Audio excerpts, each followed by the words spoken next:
अपराध की तपिश से झुलस रहा सूबा, गुनहगार ठोक रहे तार, जनता की सुरक्षा पर उठे सवाल, कटघरे में पुलिस।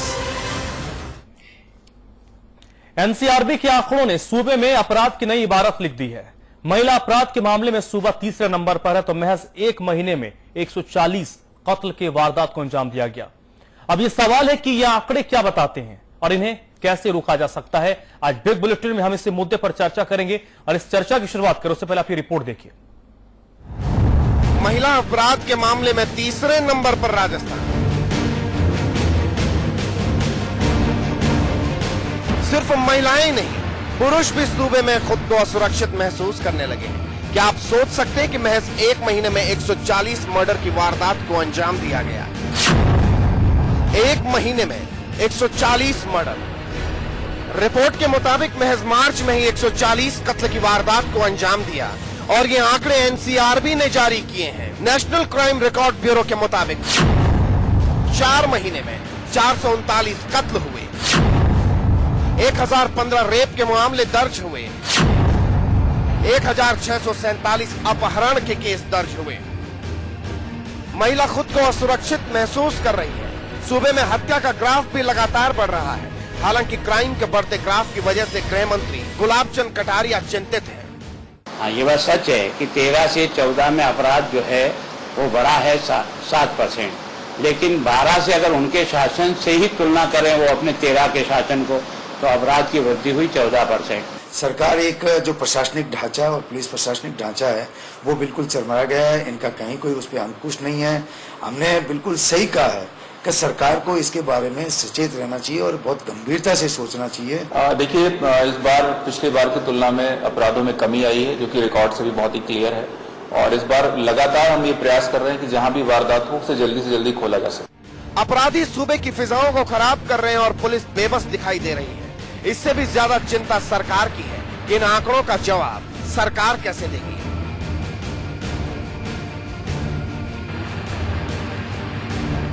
जयपुर से विनय पंत के साथ ब्यूरो रिपोर्ट, समाचार प्लस।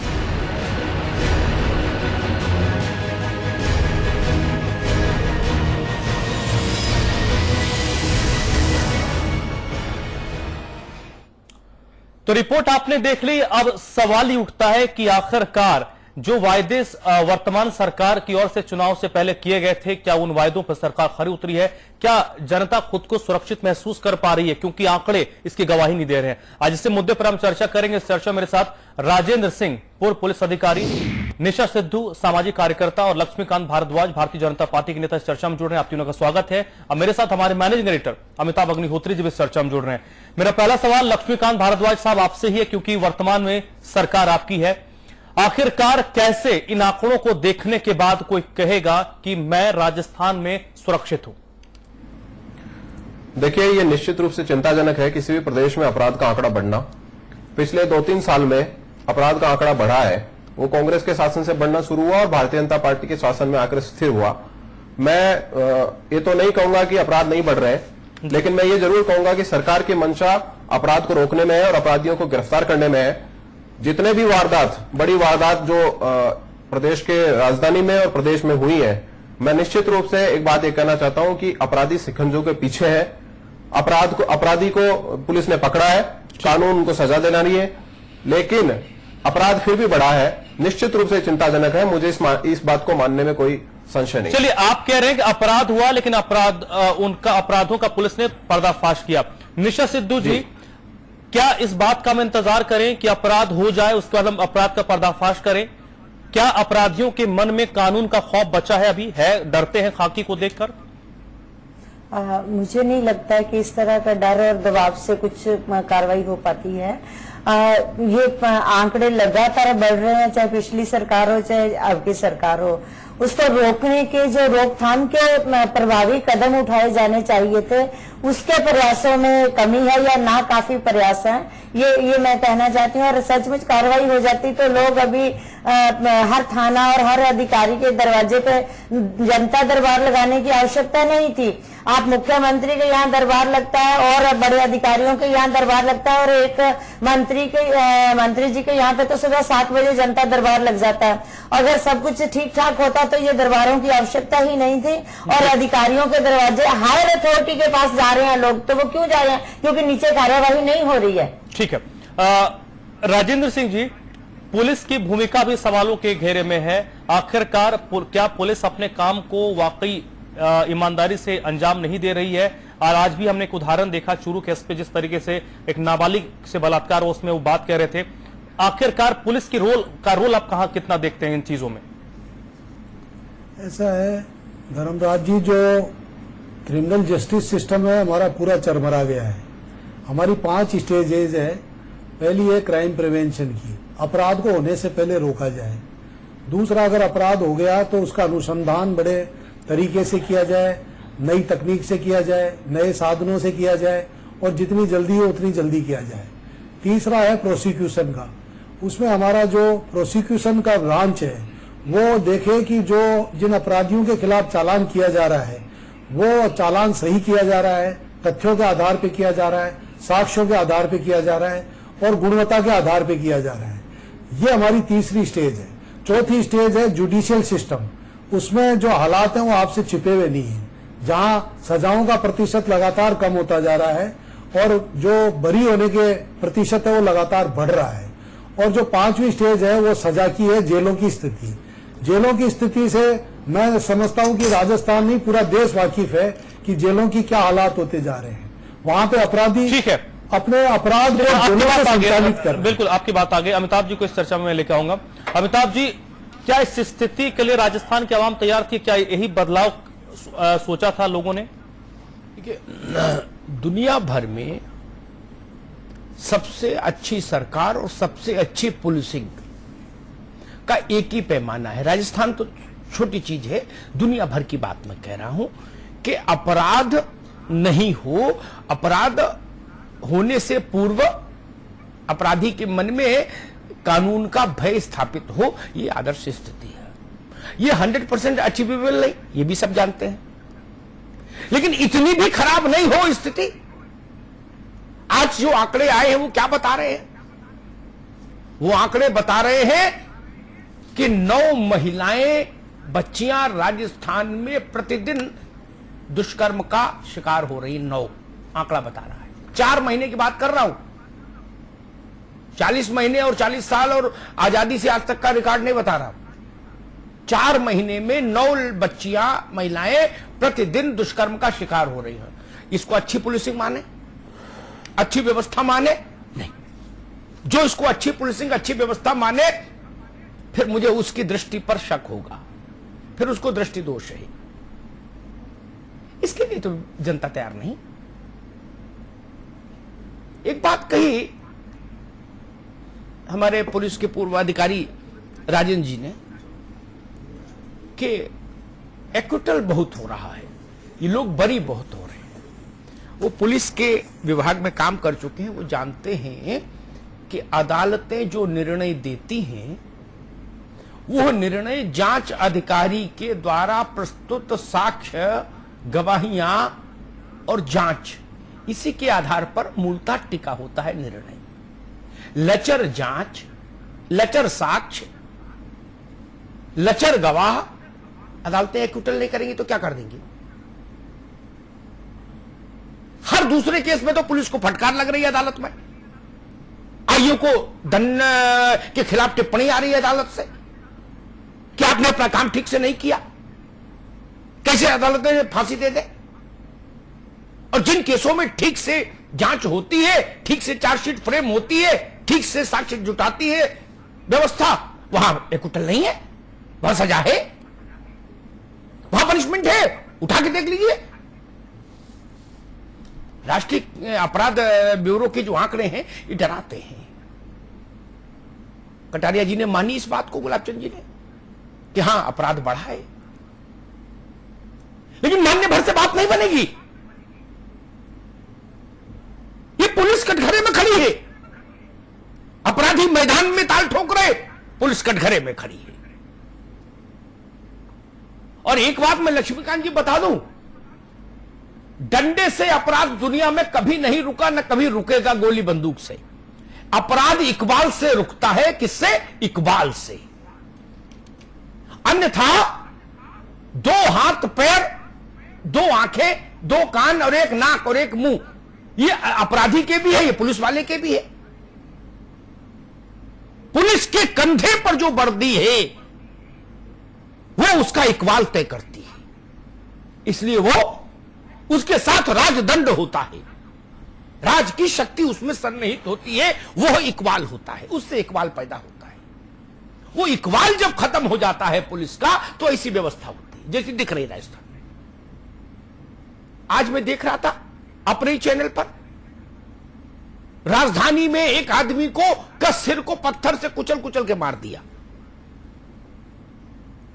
राजन जी, ये मसला किसी रिमोट एरिया में हुआ होता समझ आती बात। क्या ऐसे बर्बर अपराध होने के लिए राजधानी है और उसके बाद हम कहेंगे नहीं पुलिस ठीक काम कर रही? नहीं, ये कहना तो फिर सत्य से आंख मीच लेना होगा। ये शुतुरमुर्ग की स्थिति हो जाएगी कि हम बालू में सिर घुसा ले और सोचे तूफान गुजर गया। नहीं, सुबह झुलस रहा है अपराध की तपिश से, जिम्मेदारी लेनी होगी उस व्यवस्था को। यह आखिर इतना बड़ा हमला जमला किस लिए? सरकारी खर्चे पर, जनता के खर्चे पर। किस लिए? सैकड़ों हजारों पुलिस थाने और पुलिस के लोग और अधिकारी और पूरा एक सिस्टम, किस लिए? अगर ये परिस्थितियां हैं, नहीं। और एक बात मैं लक्ष्मीकांत जी से भी कहूंगा, राजस्थान में सत्ता परिवर्तन हुआ था तो उसमें एक बड़ा मुद्दा था अपराध, और अपराध में भी बड़ा मुद्दा था नारी सुरक्षा। मैं ज्यादा अतीत में नहीं जाऊंगा, लेकिन इस बात को उनको स्मरण होगा, स्वराज संकल्प यात्रा का भी मूल विषय यही था कि नारी सुरक्षित नहीं। निशा सिद्धू यही था ना जी? बिल्कुल। नारी सुरक्षित रहे, उन शब्दों को कोट नहीं करूंगा, मैं वो भी कर सकता हूं, मुझे स्मरण है, जिन पर राजस्थान की जनता ने कहा था कि हां नारी सुरक्षित नहीं, इसलिए सत्ता बदलनी चाहिए। आज ये तो सरकारी आंकड़े हमको बता रहे। आदिवासी इलाके, गांव देहात, मरुस्थल की मैं बात ही नहीं करता जहां रिपोर्ट नहीं हो रहे होंगे केस। 9 दुष्कर्म रोज। किसी भी सभ्य समाज के लिए शर्मिंदगी के लिए यह संख्या पर्याप्त है। राजस्थान की आबादी कितनी है उत्तर प्रदेश, बिहार जैसे बड़े राज्यों के मुकाबले?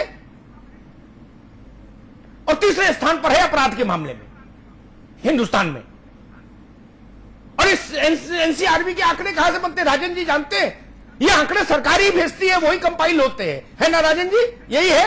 आप ये बिल्कुल सही है। ये कोई पॉलिटिकल पार्टी नहीं बनाती, ये कोई पॉलिटिकल पार्टी नहीं बनाती, ये निशा सिद्धू नहीं बनाते, इसलिए इनमें इनको चुनौती नहीं दी जा सकती। इनकी बात तो माननी पड़ेगी सिर झुका के, क्योंकि ये वही आंकड़े हैं जो जयपुर से गए होंगे दिल्ली, वो पलट के फिर जयपुर आ गए। देश में तीसरे स्थान पर हम क्यों हैं? फिर बदलाव क्यों हुआ और क्या बदलाव हुआ, उससे क्या लाभ हुआ? यह सवाल आज लोगों के जहन में है, इसका उत्तर देना होगा।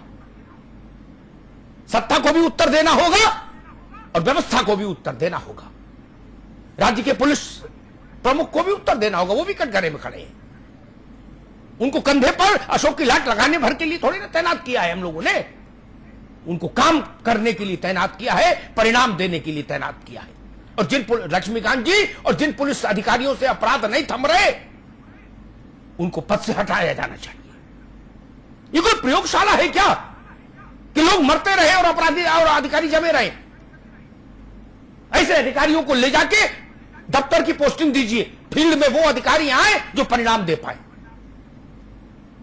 बिना भय लालच के, बिना जोड़ तोड़ के, बिना सिफारिश को ध्यान में रखते हुए अधिकारियों की तैनाती होनी चाहिए। केवल और केवल शहरों में अधिकारी वही फील्ड पोस्टिंग में अधिकारी रहे जो परिणाम देने के लिए प्रसिद्ध हो, परिणाम देने के लिए कटिबद्ध हो, प्रतिबद्ध हो। लक्ष्मीकांत जी, इन तमाम स्थिति को देखते हुए सवालों के घेरे में आप हैं, आपकी पार्टी है, सरकार है। जब ऐसे आंकड़े आते हैं तो सरकार की छवि खराब होती है, फिर एक्शन हमें क्यों नहीं नजर आता? देखिए धर्मराज जी, राजस्थान के गृह मंत्री ने भी आपके चैनल पे और मैं भी आपको कह रहा हूं कि ये तो सच है कि थोड़े अपराध बढ़े हैं, लेकिन ये भी सच है कि सरकार की मंशा अपराध पर नियंत्रण की है और वो दिखती है, वो जमीन पर दिखती है। जितने भी बड़े अपराध हुए हैं उसमें एक भी अपराधी शिकंजों के पीछे शिकंजों से बाहर नहीं है। आप देखिए उसको, आप अगर एक ही एंगल से सोचेंगे अपराध के तरीके को तो मुझे लगता नहीं कि इससे हमको संतुष्ट हो जाएंगे। आप जिसकी हार्डकोर क्रिमिनल हिस्ट्री सीट है उसको रोक लोगे, जिसका क्रिमिनल इतिहास है उसको रोक लोगे, लेकिन कोई बाप बेटी से बलात्कार कर रहा है उसमें पुलिस क्या करेगी? ये समाज को भी बदलना पड़ेगा, समाज की मानसिकता को भी बदलना पड़ेगा, समाज की सोच को भी बदलना पड़ेगा। अगर मैं टीवी चैनल पर बैठकर एक रटी रटाई भाषा में एक बात कहता रहूंगा तो मुझे नहीं लगता मैं खुद के साथ में न्याय कर पाऊंगा। ये अपराध केवल इसलिए नहीं है कि ये अपराध केवल इसलिए नहीं है कि पुलिस सो रही है, कि पुलिस काम नहीं कर रही है, कि पुलिस ज्यादा काम कर रही है। अपराध इस वजह से है कि अपराधी है, लेकिन अपराध इस वजह से भी है कि समाज की मानसिकता में बदलाव है। अपराध घर में भी हो रहे हैं, अपराध महिलाओं के घर में भी हो रहे हैं, मोहल्ले में भी हो रहे हैं, रिश्तेदारों से भी हो रहे हैं। जी ठीक बात, ठीक बात। एक बात लेकिन एक बात मैं याद दिला दूं आपको, वो आगे काम आएगी। आपके दूसरे चैनलों पर कभी बहस में जाएंगे तो फिर फंसने का अवसर नहीं रहेगा। आपके स्मरण के लिए जो बात आज आप बोले ना, यही बात स्वराज संकल्प यात्रा के दौरान कांग्रेस बोलती थी जब आप सवाल उठाते थे। सुन लो धैर्यपूर्वक, काम आएगी, अभी बहुत सीखिए, ठीक है ना।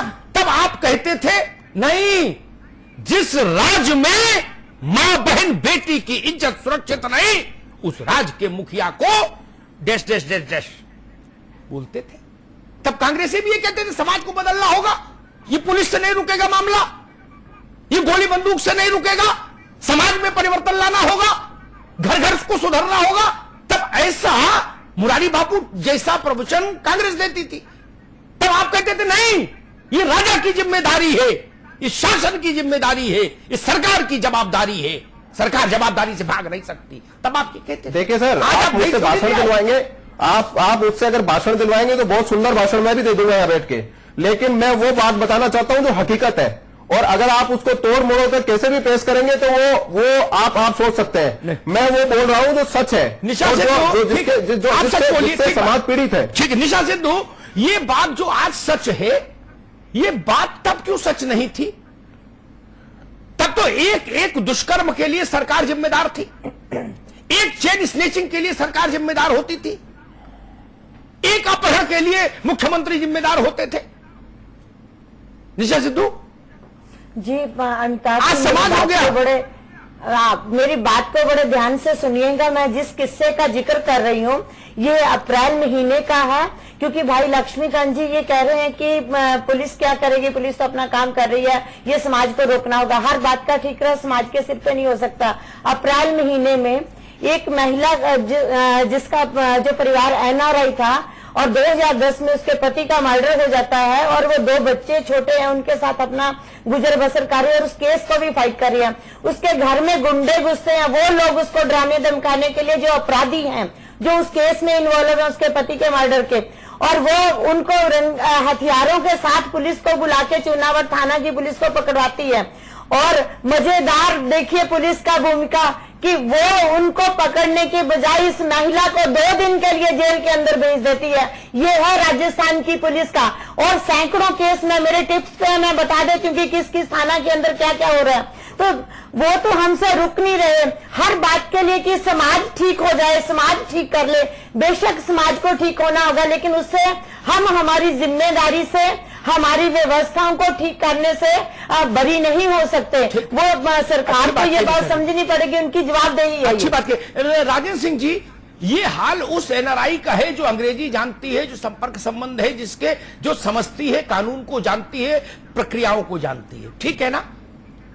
बड़े से बड़े अधिकारी से आंख में आंख डाल के बात कर सकती है। ये दुर्दशा तो उसकी कर दी, जेल भेज दिया उसको उल्टा।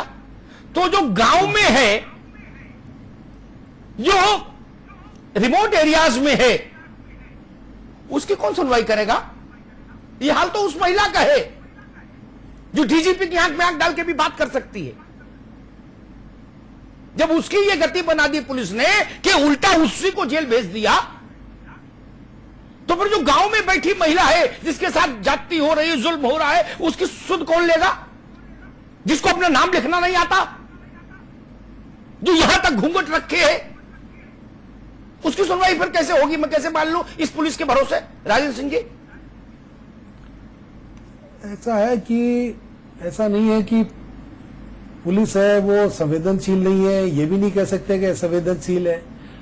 पुलिस अपने हिसाब से काम भी कर रही है, और परंतु जो भी आप ये जो आंकड़े बता रहे हैं, अपराध बढ़ा है, और अपराधों के साथ साथ जो अभी निशा सिद्धू जी ने जो एक वाकया बताया है, मैं मानता हूं पुलिस ही इसके लिए जिम्मेदार है। पूरी कानून व्यवस्था के लिए, अपराधों की रोकथाम के लिए और पूरे राज्य में अमन चैन स्थापित करने की मूल जिम्मेदारी शासन, प्रशासन और पुलिस प्रशासन की है। उससे कोई भी पीछे नहीं है। एक उदाहरण मैं और दे दूं, मुझे याद आ गया, फिर आप अपनी बात कंटिन्यू कर लीजिएगा। लक्ष्मीकांत जी के लिए शहर में भूल रहा हूं, एक बच्ची के साथ बलात्कार हुआ। उस बच्ची और उसकी मां ने थाने में जाके नेम्ड रिपोर्ट लिखाई। भारत का कानून कहता है एसएसपी को विवेचना का अधिकार नहीं तत्काल। निर्भया कांड के बाद जो परिस्थितियां बनी, उसमें सुप्रीम कोर्ट का निर्णय और भारत के नए कानून ये कहते हैं तत्काल नेम्ड एफआईआर में गिरफ्तारी होनी चाहिए। ठीक, गिरफ्तारी नहीं हुई तो 7 दिन बाद वो मां और बेटी आमरण अनशन पर बैठे। मैंने उस पर भी बुलेटिन किया था। जब आमरण अनशन पर बैठे वो लोग, तो 13 दिन बीत गए, उनकी हालत खराब होने लगी। हमने शूट करवाया, रिपोर्टर भेजा, वह उस जिले के एसएसपी से बात की, तो वो काबिल एसएसपी कहता है इलाके के इंस्पेक्टर को बोल दिया है, अभी वो थोड़ा व्यस्त हैं, जैसे ही खाली होंगे वहां जाके उसकी बात समझेंगे और देखेंगे क्या कार्रवाई हो सकती है। और वो महिला कहती रही कि जिसने दुष्कर्म किया वो एक पॉलिटिकल पार्टी का मेंबर है और वो यही घूम रहे हैं। सुप्रीम कोर्ट के आदेश ठेंगे पे, भारत का कानून ठेंगे पर, लोकसभा ने जो व्यवस्थाएं दी वो ठेंगे पर। दरोगा जी जिंदाबाद। राय सिंह जी, ये संवेदनशीलता है? नहीं, ये तो अफसोसजनक बात है। और अगर इस तरह की बात का अगर नहीं, मैं आपके पास वीडियो लिंक भेज दूंगा। अगर का क्या मतलब भाई? वीडियो लिंक भेज दूंगा। एक और उदाहरण देता हूं, एक गांव में एक और उदाहरण देता हूं जिसकी बात, जिसमें यूएन तक में बदनामी हुई राजस्थान की। यूएन में भी बदनामी हुई। यूएन में तो भाजपा कांग्रेस का कोटा नहीं है ना, वहां भी बदनामी हुई। भरी पंचायत बुलाई गई, दिन के उजाले में महिला को नंगा करके पूरे गांव का चक्कर लगवाया गया। संवेदनशील पुलिस कहां थी? यूं कोई 5 मिनट का मामला था, 2.5 घंटे ड्रामा चला, 2.5 घंटे, और 2.5 घंटे में संवेदनशील पुलिस नहीं गई। राजेंद्र सिंह जी, ये संवेदनशीलता है? एक मां बहन बेटी नंगा करके घुमाई जा रही है गांव में। नहीं, ये तो असंवेदनशीलता ही है। पुलिस को इस तरह का आचरण नहीं करना चाहिए। परंतु ये अपन इस बात के लिए बिल्कुल निसंकोच इस बात को स्वीकार करना पड़ेगा कि पुलिस को अपनी संवेदनशीलता बढ़ानी पड़ेगी। महिलाओं के जो साथ अपराध हो रहे हैं उनमें विशेषकर जो ऊपर के अधिकारी है उनको अपना मॉनिटरिंग सिस्टम को मजबूत करना पड़ेगा कि हमारे जो नीचे के अधिकारी हैं, हमारे अधीनस्थ अधिकारी हैं, वो महिलाओं के साथ होने वाले अपराधों में ज्यादा संवेदनशील हो। लेकिन इसके लिए उनको सुनवाई ढंग से करनी पड़ेगी। राजेंद्र जी, मैं आज का एक उदाहरण देता हूं। लक्ष्मीकांत जी, चूरू जिले के पुलिस कप्तान ये कहते हैं एक नाबालिग के साथ बलात्कार हो गया। वो कहते हैं कि आपसी रजामंदी से बलात्कार हुआ। कानून क्या कहता है? नाबालिग से रेप के मामले में बताने की जरूरत नहीं है, लेकिन एसपी वो कहता है। अगर जिले का एसपी वो कहता है तो क्या मैसेज दे रहा है पूरे जिले के पुलिस वालों को?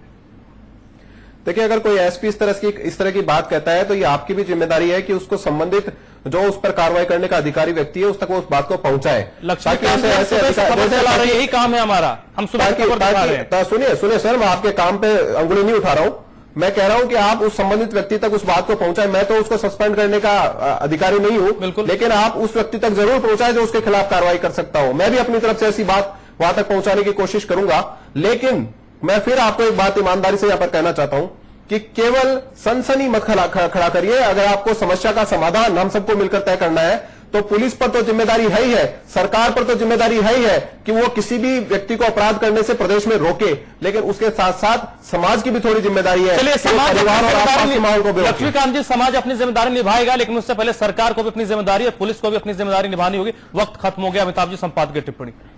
अभी शायद डंगवास, अगर मैं सही याद कर पा रहा हूं, डांगावास 7 दलित मार दिए गए। राजेंद्र सिंह जी, कहां थी संवेदनशील पुलिस? कितनी संवेदनशीलता से उसकी जांच हुई?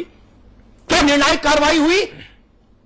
दुनिया भर में थू-थू हुई उस कांड के बाद। मैं राजनीति करना नहीं चाहता, वरना इतना बड़ा आईना दिखा के जाऊं कि चेहरा स्याह हो जाएगा। भारतीय जनता पार्टी के सांसद हैं उदित राज, उन्होंने क्या बोला मैं कोट करूं। भाजपा के सांसद हैं, दंगावास की घटना के बाद उन्होंने क्या कहा। और भाजपा की ही सरकार है,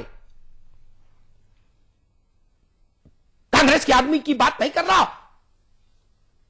उदित राज ने क्या कहा उसको पढ़ लीजिएगा, गूगल पर उपलब्ध है, यूट्यूब उनका वीडियो भी और टेक्स्ट भी अखबारों के जरिए।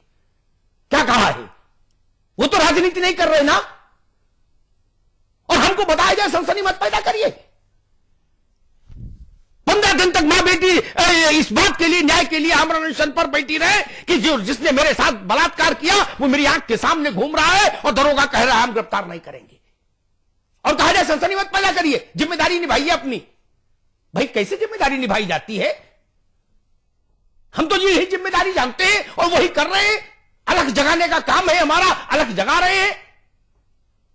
हम निर्णय नहीं कर सकते, और हम निर्णय कर सकते होते तो उस इंस्पेक्टर को बर्खास्त करवा दिया होता, ऐसे एसएसपी को पद से हटवा दिया होता जो ये कहता कि रजामंदी से बलात्कार हुआ। राजेंद्र सिंह, कभी रजामंदी से बलात्कार सुना है? बलात्कार रजामंदी से होता है, फिर वो बलात्कार नहीं होता। या ऐसे मूर्ख पुलिस अधिकारी राजस्थान का नाम कलंकित कर रहे हैं। ये मूर्ख अधिकारी हैं, इनको समझ नहीं। ये जनता के जले पर नमक छिड़क रहे हैं। किसी की बिटिया के साथ ये हो गया, और जब वो एसएसपी से मिलने गई, दरोगा से नहीं, सिपाही से नहीं, होमगार्ड से नहीं, जिले के सबसे बड़े पुलिस अधिकारी से, तो उसने इतना बढ़िया प्रवचन दे दिया। कह रहे चुप रहो, हमने सब देख लिया वीडियो, रजामंदी का मामला है, ये कह रहा है एसएसपी। कानून क्या कहता है? एसएसपी जज है क्या? एसएसपी एक मुलाजिम है जिसका काम है अपराधी को कानून के दरवाजे छोड़ के आना। इतने काम है ना राजेंद्र सिंह जी? एसएसपी तो खुदा नहीं ना, वो अपना काम करने की बजाय प्रवचन देने लगा और उसने फतवा जारी कर दिया, निर्णय सुना दिया कि रजामंदी से हुआ है। यानी वकील भी वही, जज भी वही, अदालत भी वही, कप्तान भी वही। कहां जाए फरियादी? मेरे गांव का ननकू कहां जाए? वो तो किसी बड़े आदमी को नहीं जानता, वो किससे सिफारिश कराएगा? जहां ऐसे एसएसपी बैठे होंगे। निशा ने एक उदाहरण दिया एक एनआरआई महिला का। अगर एनआरआई महिला के साथ ये हो सकता है, तो सोचिए ननकू की बिटिया के साथ अगर ऐसा कुछ हो जाएगा तो कौन किसकी सुन रहा होगा? इसका अंदाज नहीं लगता क्या राजन जी हमको, आपको? मैंने 2 उदाहरण रखे जिनकी गूंज दुनिया भर में गई। क्या हुआ? एक कांड हुआ था राजस्थान में, आपको याद होगा राजन जी, गोलीबारी हुई थी, अल्पसंख्यक समुदाय के कुछ लोग मारे गए थे ना, याद है? उस कांड के बाद क्या कहा गया था? और दंगावास में जो घटना हुई उसके बाद फिर वही नियम लागू क्यों नहीं होगा? 2 पैमाने लेके नहीं चलाया जा सकता ना। आप मेरे कुर्ते का कपड़ा किसी दूसरे नपने से नापो और अपने कुर्ते का कपड़ा किसी दूसरे नपने से नापो, ये नहीं हो सकता। ये जनता को स्वीकार नहीं, ये नहीं चलेगा। पुलिस को संवेदनशील होना ही होगा, और जो लोग संवेदनशील नहीं हो सकते, ये जिम्मेदारी सरकार की है। मैं सरकार से अनुरोध करूंगा, ऐसे पुलिस अधिकारी जो दम्भी है, जो खुद को खुदा समझते हैं, उनको बाहर का रास्ता दिखाइए, उनको दंडित करिए, उनकी सेवा पंजिका में प्रतिकूल प्रविष्टि दीजिए। कहा गया आप सनसनी मत फैलाइए, ठीक है। मैं सुबह से खबर चला रहा हूं, उसकी बाइट चला रहा हूं एसएसपी की। अब टाइम हो गया 7:28। राजेंद्र जी 11 घंटे खबर चल गई, अभी तक कोई कार्रवाई की सुबुगाहट नहीं हुई। फिर हम पर तोहमत, प्रत्यक्षम किम प्रमाणम, हाथ कंगन को आरसी क्या, पढ़े लिखे को फारसी क्या। ऐसी मूर्खतापूर्ण बात कहने वाला आदमी एसएसपी रहना चाहिए क्या? पूछ लीजिए किसी से भी। अरे रिक्शा चलाने वाला भी बता देगा कि ऐसी बात कहने वाला आदमी कप्तान नहीं रहना चाहिए जिले में। इसने नाक कटा दी राजस्थान की। इतना महान राज्य, यहां की इतनी महान जनता, उसको शासित करने के लिए ऐसे मूर्ख अधिकारी जिनमें संवेदना का एक अंश नहीं। अपनी बेटी होती लक्ष्मीकांत जी तो क्या ये आईपीएस यही उत्तर देता? नहीं, तभी उत्तर नहीं देता।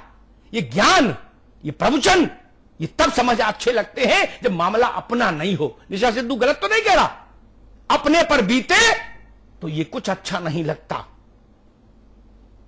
मैं उनकी पीड़ा महसूस करता हूं, मैं उनके आंख के आंसू को अपनी हथेली पर लेने की कोशिश करता हूं जितनी मेरी सामर्थ्य है। इसलिए ये सवाल लेके आया हूं। ये राजनीतिक मुद्दा नहीं, मैं तब भी इसको राजनीतिक मुद्दा नहीं बनाना चाहता था जब दूसरी सरकार थी, आज भी नहीं। लेकिन हां, दो बातें जरूर कहूंगा अंत में। लक्ष्मीकांत जी, सरकार की जिम्मेदारी 100%, पुलिस की जिम्मेदारी 100%। 99 नहीं हो सकती। 99 का कोई अर्थ नहीं। व्यवस्था का मतलब 100% जिम्मेदारी के साथ ही व्यवस्था संभाली जा सकती है, 99 के साथ नहीं। बहुत बहुत धन्यवाद।